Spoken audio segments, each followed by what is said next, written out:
That's 3 surprising stories from familiar places in the West. It's Inside Out.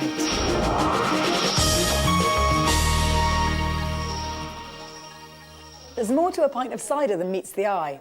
And the Wurzels' Tommy Banner's going to discover this and more when he waves goodbye to the fruits of Long Ashton. I am a cider drinker. Oh, I am a cider drinker. And there's nothing quite like a glass of good Somerset cider. I am a cider. And it was scientists working just outside Bristol who discovered the secret of making quality cider. After the cider tasting, falling asleep under the trees in the orchard. As well as getting vitamins to war babies. Ribena, the great natural health drink of our time.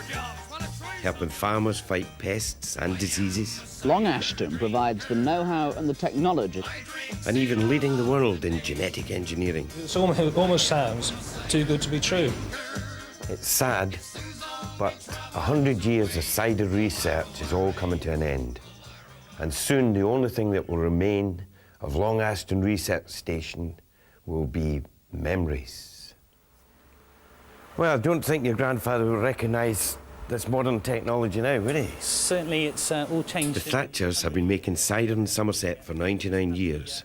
They've reaped the rewards of the appliance of science. And what you got there, boy? What This you is got? one that I've drawn off for you to try. This would be our traditional cider, Look at that. just like my great-grandfather used to drink. Oh, nectar that is. Cheers. Cheers, mate. It soothes all me troubles away. Lovely. I suppose your industry is very grateful to them for what they've done over the years. Long Ashton have done a huge amount for the cider industry back in the early days when they developed basically a lot of the techniques that are used nowadays in cider making. They helped work out what made the consistency and made the cider really good batch after batch, and that, of course, is something that we're reaping the benefits for now. Thatchers have made a special cider to celebrate Long Ashton's centenary. It has pride of place, as the research station says, thank you and goodbye to its friends and neighbours. We're all very sad the site's closing. We'll be here now probably another 3-4 months, and then slowly you'll find the place will close. We certainly miss being part of the community here. On the other hand, things do change. I think we just had an opportunity to have a very enjoyable and very productive period here at the research station, and we should be grateful for that and look forward probably rather than looking back. Can I say how sorry we will be to see you going? And it's so much a part of this village that it is a very great loss to us. And we don't look forward to what is taking your place. Within months, the greenhouses, labs, lecture theatre and library will all be demolished. Hundreds of houses will take their place. Some staff are moving to another institute in Hertfordshire, but many are retiring, some of them many years ahead of schedule. It's great research at Long Ashton. David Woodcock, who spent 35 years at the research station, is saddened by its closure. We haven't got to think about it too much, otherwise it makes you very sad. Yeah, because it never comes back. Once you close something, it's like closing the coal mines, isn't it? It's a big tragedy, isn't it? All this experience going for nothing. I discovered that David and I both moved to Somerset for the same thing, the cider. We had a chap on our team at Sheffield who was a Bristol graduate. And he was always on about the Cider Institute. Yeah. And cider tasting days every year. And I thought, well, that sounds interesting. Cider tasting. Yeah. Yeah, it's a bit similar to me, really. I came down. I'd never drunk cider, and the late, great Adge Cutler asked me to come down and join him in his band. He said, come down, we do a bit of cider drinking down here. So I thought, oh, well, that's a drink I've not tasted yet, so may as well go down. I think I got the job because I could drink more than he could. This is ornamental. This is going to be ornamental, yeah. Will that produce fruit? According to the label, it does, yes. In the last scrap of orchard, I met Liz Copas, the cider expert and another former member of staff. No, it was a local squire, Robert Neville Grenville, that used to live at Butley down near Glastonbury, and he was, through his enthusiasm, he wanted to do something about making ciders better. And he got people from the Bath and West Society and other notables round about with money to what used to be called the National Fruit and Cider Institute here. Really? So he was very forward-thinking then? He certainly was, yes. I think he's responsible for our cider industry now, really, because he put a lot of science into cider making. What a lovely man. He was, wasn't he?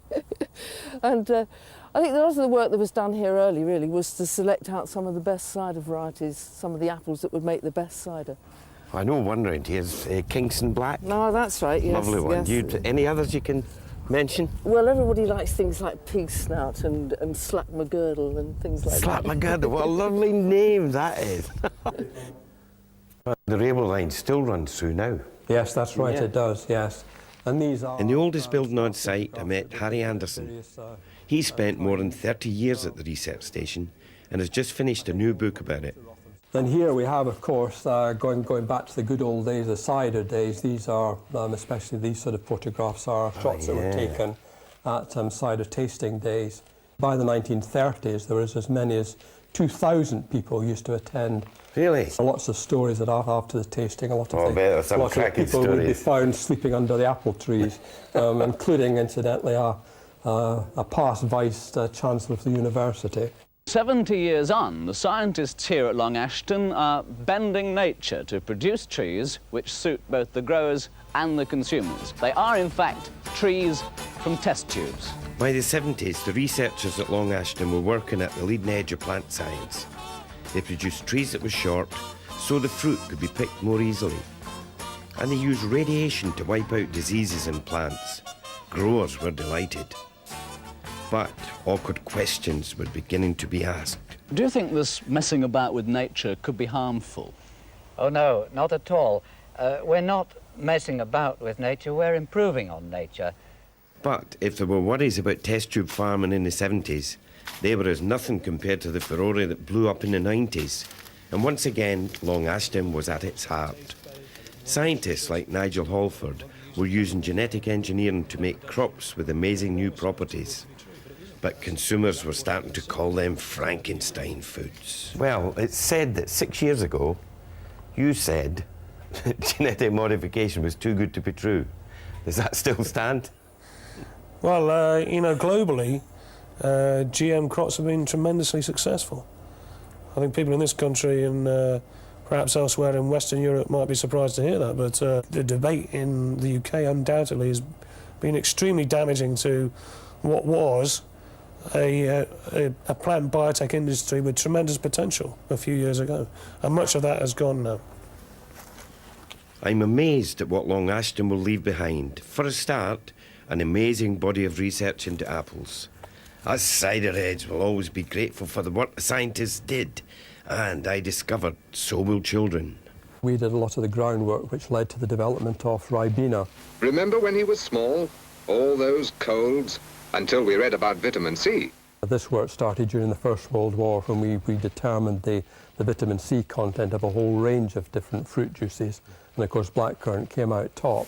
Many doctors agree that vitamin C will help build up resistance to colds and chills, so you had Ribena every day. And it was that work that really led to the commercial development of blackcurrant juice. Ribena, the great natural health drink of our time. So many people I know have worked at Long Ashton. I was pleased to find out about what's gone on there over 100 years. It's a real shame it'll be going. But we won't forget the gift they gave us. Cheers.